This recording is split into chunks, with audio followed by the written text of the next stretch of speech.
Hey there, it's Elizabeth and welcome back to another video.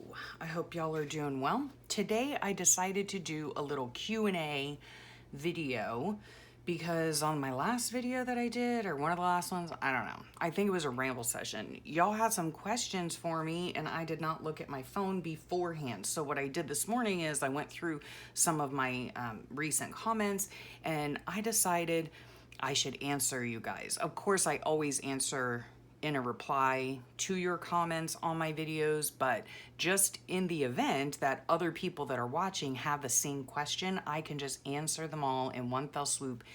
And yeah, so that's what we're gonna do today.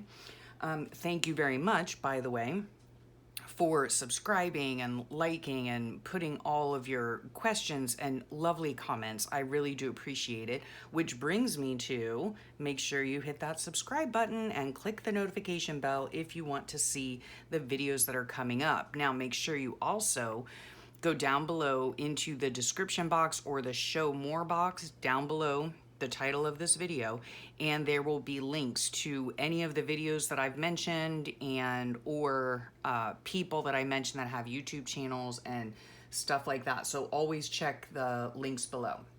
Okay, so let's get started, right? We're gonna get started with Wanda. She asked on my Journal With Me 15, I will link all the videos that I refer to as well. So lots of links for y'all. And she asked, where do you get your COVID-19 pages? I love your work and all your journals. Well, thank you very much, Wanda. She also had another question, which I'll get into in a second. So it was on the video that I did concerning some of these pages here, and I'm assuming this is what she's talking about. Now, I've said it before, in the mornings when I, of course, look at all of my computer stuffs, you know, and answer your questions and reply to your comments and all that, I do go on to Facebook and I kind of troll Facebook, not gonna lie, for various memes and things like that. Now, this one right here, instead of on Facebook, it was actually on my Yahoo page. It was an ad on a Yahoo page. So what I do is I just take it, copy it and paste it to my Word document and resize it and whatever and print it out. So that's how I get a lot of these, and this came from Facebook. You know, somebody had posted it on Facebook, so I do the exact same thing. I click on the image, then I copy and paste it to my Word document, and I use it, you know, obviously for personal use in my journal. And then her second question was on the video why I use clip art in my Fauxbonichi. Whoa, that is going back a ways. Yes, that's going back a few years in the archives. And so let me see. It says, what kind of notebook are you using for your journal? Love this. Well, thank you very much. Okay. Now, she was not referring to this book, which, by the way, is a dictionary, a Golden Book Illustrated Dictionary that I purchased through Recreations by Brooke. And later on in my journaling journey, I realized that I needed more space. So I took my books. I usually use altered composition books, which I'll show you in a second, but for this year 2020 I'm using these books, and I have expanded the spine, I believe 2 inches, and there is a playlist, a permanent playlist in my description box on how I make these books from start to finish if you're interested in making one for yourself. So let's see here. Okay, her question, back to the question. What kind of notebook are you using for your journal? Okay, this was back during this time when I was doing the Fauxbonichi, and I use altered composition books. Okay, now somebody else asked a question. Clara, thank you very much for your question. And this was from the video, what is a Fauxbonichi? I have an entire playlist. I'll just go ahead and put the playlist for you guys down below. And she asks, where can I find a journal to start a Fauxbonichi, a journal similar to yours? Thank you. Okay, when I first started out, I used composition books, and I used them because I had many of them, you know, so I wasn't going to go out and buy a specific journal or anything like that. I just wanted to use what I had, and what I had were a lot of these composition notebooks from our homeschooling days.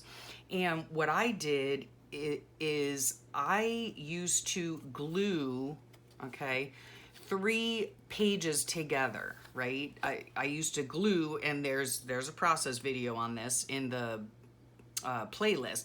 I used to glue 3 pages together, and then I would put washi tape down the sides. And what this does, and still after all these years, this is from 2015, okay? So 5 years this notebook's been around on my shelf, and excuse me, this is why I used to do that, because I liked the thicker substrate, right? I didn't care to write on just the regular piece of composition notebook paper because it's super thin, everything bleeds through. And when I glued them together, I found that it made them a lot thicker. And I could use Posca pens, I could use all kinds of pens, you know, Flair pens. This is a Flair pen, I think. I could use, these are all Flair, yeah, yep, all Flair. But I could use whatever pen I wanted. Even up here is a Sharpie pen, actually, and it did not bleed through at all, okay? So that's what I used when I used these. So if you look in the link below, you'll see the playlist of how I used to make these books. And it does take a long time to glue them together. And but to me at this time, it was worth it because I like the thickness of it, okay? Now, what's another, I thought there was something else about, oh yeah. Okay, that was from a video why I use clip art in my journals. Okay, so that wasn't a question, but back then, and even still today, I do use, this is a post-it note, I do use a lot of clip art. It's just an easy way of like personalizing what you want to illustrate in your book according to what happens in your day.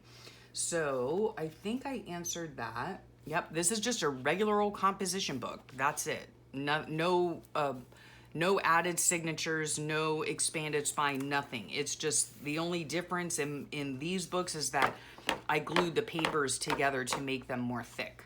So that was really helpful when I was using, this is like Posca marker.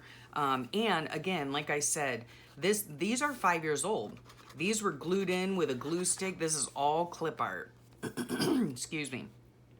And nothing has come unglued. The pages have not come unglued. They are still as thick as they were the day that I started, okay? Why this is in here, I have no idea.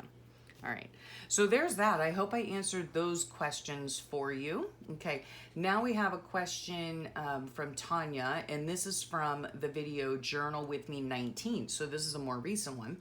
And she says, thank you for talking about not being in the mood all the time. I never know when the mood will strike. Never seems to be when I have all day to create. LOL, right? I know the feeling. So, yeah, sometimes I'm not in the mood. So I never force myself to journal if I'm not in the mood. That just sucks all the fun out of it. So she also writes, also, I was wondering, if you have any faith journals that you have created. I'm new to your channel. Thank you. So thank you very much, Tanya, for being new to the channel. And to your question, have I ever created a faith-based journal? Yes, I did. I'm not sure. I might have put the date in here. I'm not sure. This is from an old book, right, that I gutted. And then I'll put the link below. It's a very old video about easy twine binding, okay? And now what this does is you don't have to sew any signatures in, you know? So if you're uncomfortable or you don't know how to sew signatures in, then this is a very good way of binding your book. And you just simply this book has 5 signatures in it. And you just simply take your papers, you fold them in half, right? And then you bind them. Let me find the center here of this book, right? And then you just wrap this, thread or whatever. This has come loose over the years. But anyway, you wrap it around all of your different signatures, and then you have a book. You can actually take these pages in and out. Now, this book here was I just use graph paper. That's it. And so, yes, I made this back probably, let's see if there's a date on anything. Always date your stuff, okay? Always date your stuff. I would guess that this was back, okay, 2014, all right? I made this, I remember making this. I was on a business trip with my husband. My kids were at home, so I was alone in the hotel room. I had faith-based scrapbook paper, and so I decided just to make, this is probably one of my first altered books, you know, making like a junk journal, right? And then, yeah, I used it for faith-based journaling. And I made these little cards. I just typed, you know, prayers up and stuff and put them on cardstock, put them in there, use little doily stickers, memes that I found online. I would do songs, right? Lyrics maybe, or perhaps He is all the names for the Lord. More song lyrics, practicing lettering, things like that. I did put prayers in here. I did these fun little watercolor angels a long time ago, obviously, like 6 years ago. And yeah, just put in different Bible verses and things like that. Super fun, right? Did just playing around, you know, playing around. But it was lots of fun. I remember doing this on Thanksgiving, yeah, in 2014. So that's that. But then I also want to show you about faith-based things as well that I've made in the past. Okay, this book here I made, and I just keep it on, if you can tell. It's just a spiral. It's a spiral, like, I don't even know if I have a cover to it, honestly. Yeah, I don't know. It's just, oh, maybe this was the cover. Yeah, this was the cover. So I just made it to sit on my shelf like this, right? So that I can see what I did. And it's just like mixed media, I guess you would call it. I'm not really sure. But things that I printed out, things in my stash, like little scrapbook things that are faith-based, right? And this I did a long time ago. So, see, I can just put it on my shelf like this, and then I can see this part, right? Some are plain, some are not, just some are, you know, black and white, some are more colorful. And yeah, using up scrapbook paper and printables and things like that. So this was a lot of fun to do. So yeah, this I haven't even finished yet. So yeah, I leave it just like this, like, you know, like that, on my desk or on my shelf so that I can see it. And then another way that I did some faith-based journaling long ago was I made this book while I was, shortly after I was diagnosed, and I was like pretty much bedridden. So I made this journal here, and this is really kind of like how I started out tapping into my creative side, right? Because I was in bed all day. And I just got a Sharpie pen. I got a book that I had in my stash, and I just started making these whimsical flowers with little flourishes, and it occupied my time, it occupied my brain. Of course, it kept my mind on the Lord, and inside some of the branches, I would put you know, scripture verses that meant something to me at the time, and I loved it. I loved doing it. I have since even, some of them I like more than others, and I have since even photocopied some of these and framed them for friends and gave them to them as gifts, you know. But it just was so fun to do these. This is one of my favorites. Yeah, with just a Sharpie. And then, of course, the Sharpie bled through, so on the back side, I put just black cardstock. Now, I don't know if I'll ever go in and maybe do a white side of these types of things, but just do it in a white pen. That would be cool. I love this one here as well. Yeah, and it was just relaxing, you know, relaxing, keeping my mind on the Lord, and keeping my spirits up. And, you know, it was really difficult time in my life as I was still homeschooling my 2 kids and was not able to do a lot. And yeah, we homeschooled in bed for I don't even know how long. So this is another way that I did faith-based journaling, is what I would call it. and I just loved it. I just loved it. So yeah, so there's that. Okay, and then the last, I'll leave you here on this page here, but the last question was from the Concrete Butterfly. So hello, Carrie, I hope you're doing well. And by the way, I'll put her link below. She has a brand new YouTube channel called the Concrete Butterfly, and she does journaling. She does like journal with me videos. She doesn't actually, I don't believe she journals during those, but she decorates her page, right? And so those are really fun to watch. And this question comes from Flip Through 181. Okay, so she noticed my tattoos. I'm not sure, I'm pretty sure she's talking about this one here, if you can see it, right? I have, let's see, 1, 2, 3, 4, 5, I have 5 tattoos altogether. And she wrote, I love your tattoo. I would love to hear the story behind it. Thanks for another flip through. I love your videos. So thank you so much, Carrie. And I have been enjoying your videos as well. Now, this right here, I got in 2 stages, okay? It says, this too shall pass. I realized there should be commas in there, but my wrist wasn't big enough. So I got this done. I'll try to make this long story short. My mother became ill a long time ago. She passed away in 2012, and I probably got this tattoo in 2011 or 2010. And it was a saying that she would tell me all the time. Whenever I would call her, we used to talk daily, all the time on the phone. She lived in Texas, I live in Florida. And so if ever I was going through a rough patch or whatever, she would always tell me, this too shall pass. And so this is just a very special sentiment to me. And I got it on this part of my wrist because it symbolized the pain that my mother went through when she was ill.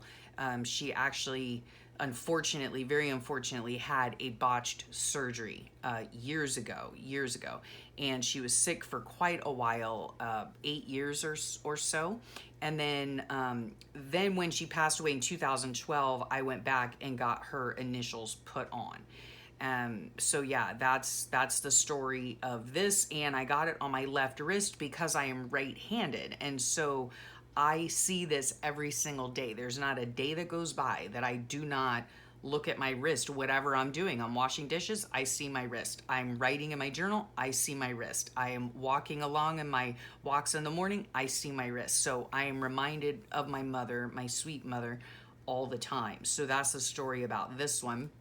This one right here, I drew out and then took it to our tattoo artist. I mean, it's very simple drawing. It's nothing spectacular, but it is very special to me because my daughter has the exact same one. So I do believe that this one on her was, we got it same wrist, same position, same design, everything. And she got it for her 18th birthday, which is the legal age here where I live when you can get a tattoo, I guess without parental permission or something. I'm not really sure how the rules go, but on her 18th birthday, she wanted to get a mother-daughter tattoo, and so we share that between the two of us, and it's very special to me. So there are all the questions, and yeah, so I really hope you enjoyed that video, and let me know down in the comments if you have any more questions. I would love to, you know, maybe start up a new Q&A type of thing where I answer your questions, because I know some people, you know, you might have a question that somebody else has, and so if I come to you this way via video, then everybody gets the answer at one time. Of course, I will always answer you in the comments section below as well. So I hope you enjoyed that. Thank you so much for watching. I hope you have a great rest of your day and a wonderful week, and I'll talk to y'all real soon. Bye for now.